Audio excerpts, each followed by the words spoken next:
we started a branch of the ministry somewhere.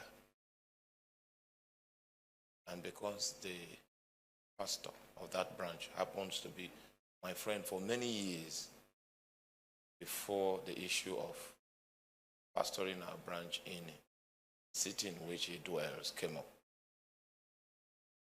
Before I wake up in the morning, his text will be there.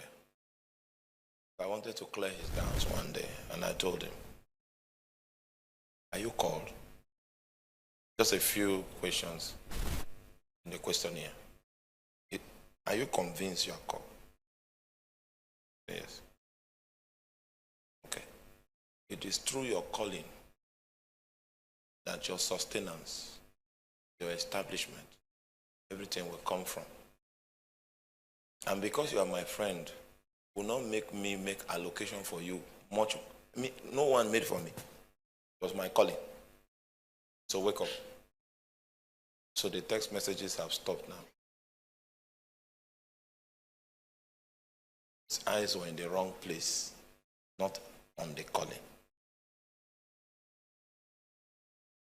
There's one minister among us, I have confirmed that he's not called. My brethren here say, no.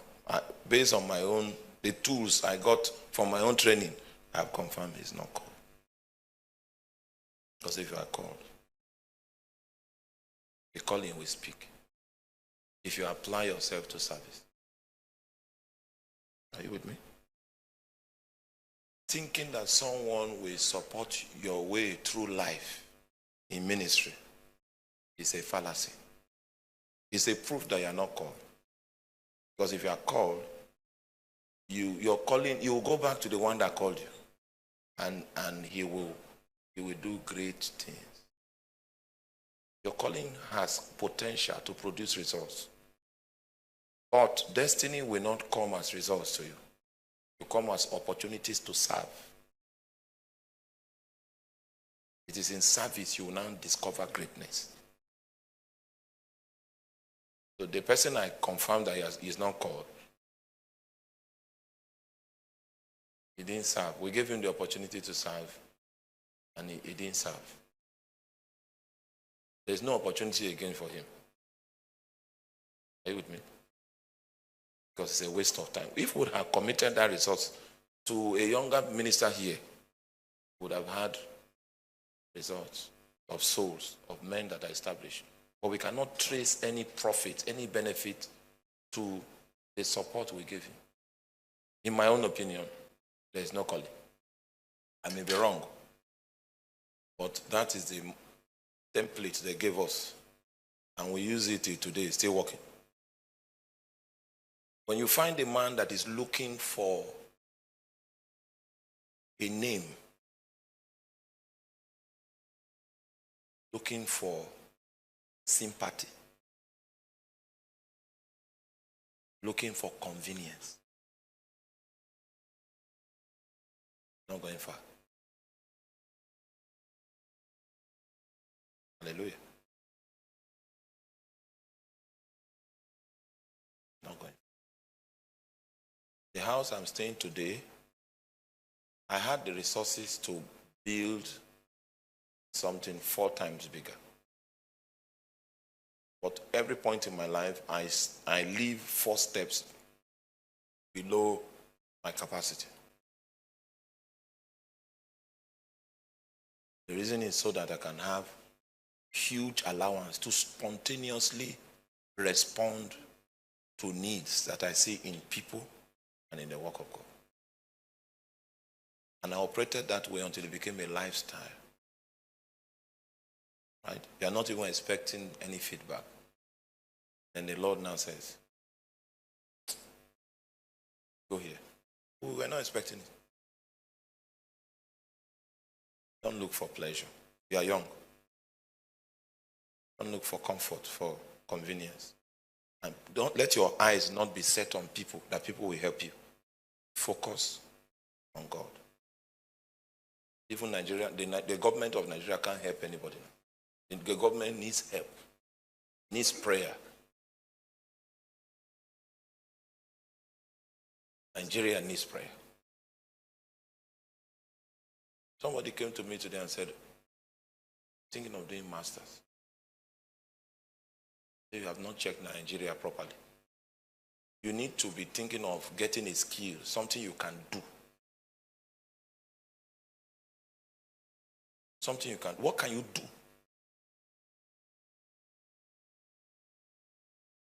I was called to serve my generation with a gift, a teaching gift.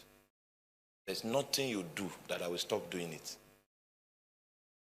You visit my house in the morning to stop my study, I will abandon you there. Because I know the line of service I'm called to do, and I will protect it. Because anything that is valuable is vulnerable. I'll protect it.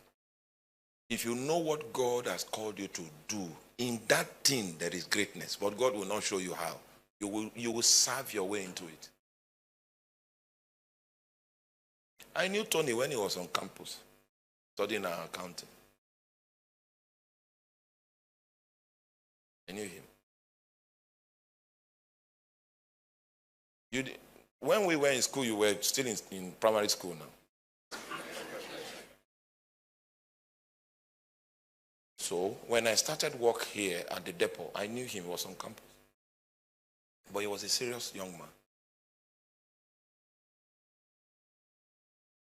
One day, because he's my friend, I have plenty of friends. He came to me and he said, God spoke to him that our relationship is not the way I've been taking it, that he is called to follow me. Normally when people tell me that, I will prove you for 4 years. But you will not know I'm proving you. I'll still be operating like a friend.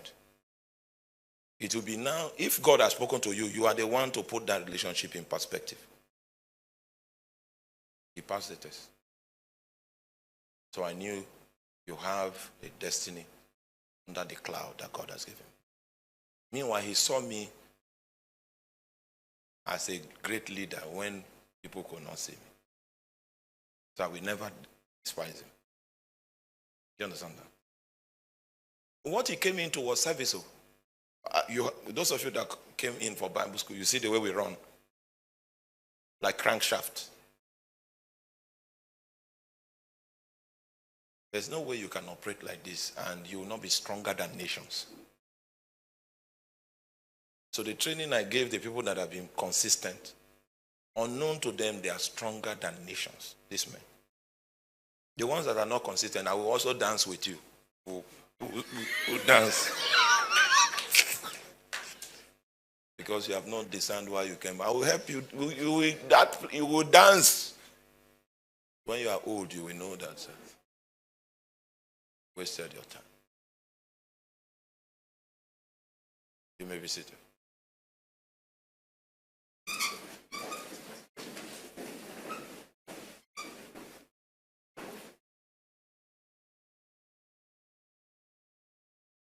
You can't live the life I live. You can't live it.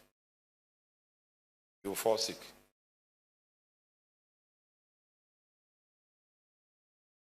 I was just trying to take inventory of the last quarter in my life. I was more on the road than I was at home. You will need elaborate training to be able to live that kind of life consistently. Elaborate. And that training, you will not get it from a school. You will get it by disciplining yourself to serve.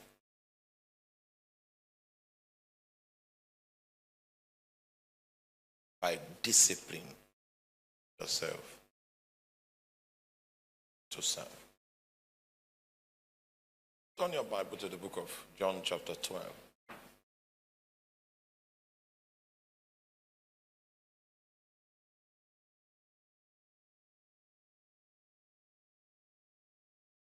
You discipline yourself. So,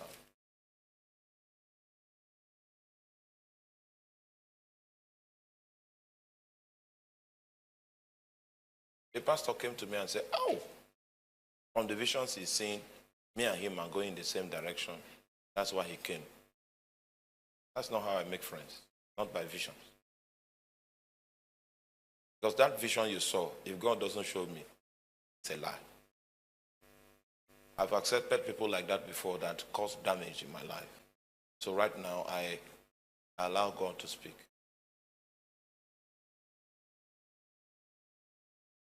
I was in my study room when 8 people came into my sitting room, and some of my people said they saw a mighty preacher and they wanted me to connect with him. I drove them out of my house. That I don't make friends on the streets. They continued with him and the man struck them. And when they were struck, they didn't come back to report that diverse scars came out of the relationship. They didn't come back to report. As you serve the Lord, He will give you the people that He has sent to you. Those days we wanted to make friends because our callings made us so solitary, we were so isolated. Every attempt we made at making friends ended up in doom. When we now say we won't make friends again, let's just follow God. Then we now saw that God had a location. You understand that? Of destiny partners, alliances of honorable men. Not the tricksters and the fraudsters we have around. Everything is hidden in service. And only the humble will be able to discern the opening. Before I pray with you, I ask you to open to the book of John chapter 12.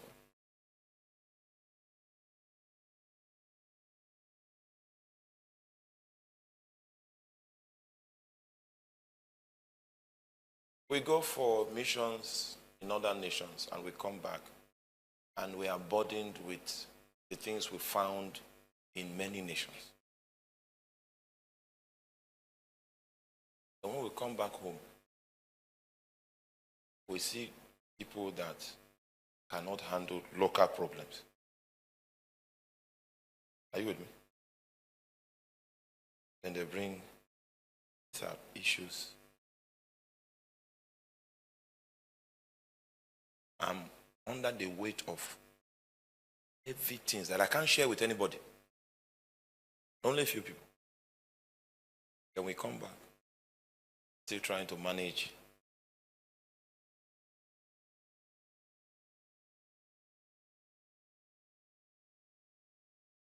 Are you with me? The principle is service. Because whether you are abroad or at home, service. Once I discern that this problem I'm supposed to be involved, I will be involved. If I discern that this person came to waste my time, he will not have the opportunity. Because the devil too knows we are called to serve, so he gives us opportunities, activities.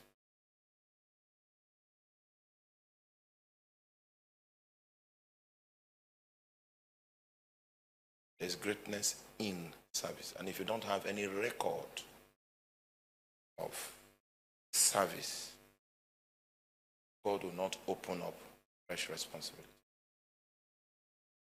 There are some alliances God will prompt in your heart for. And in those alliances are possibilities of service. And if you are faithful,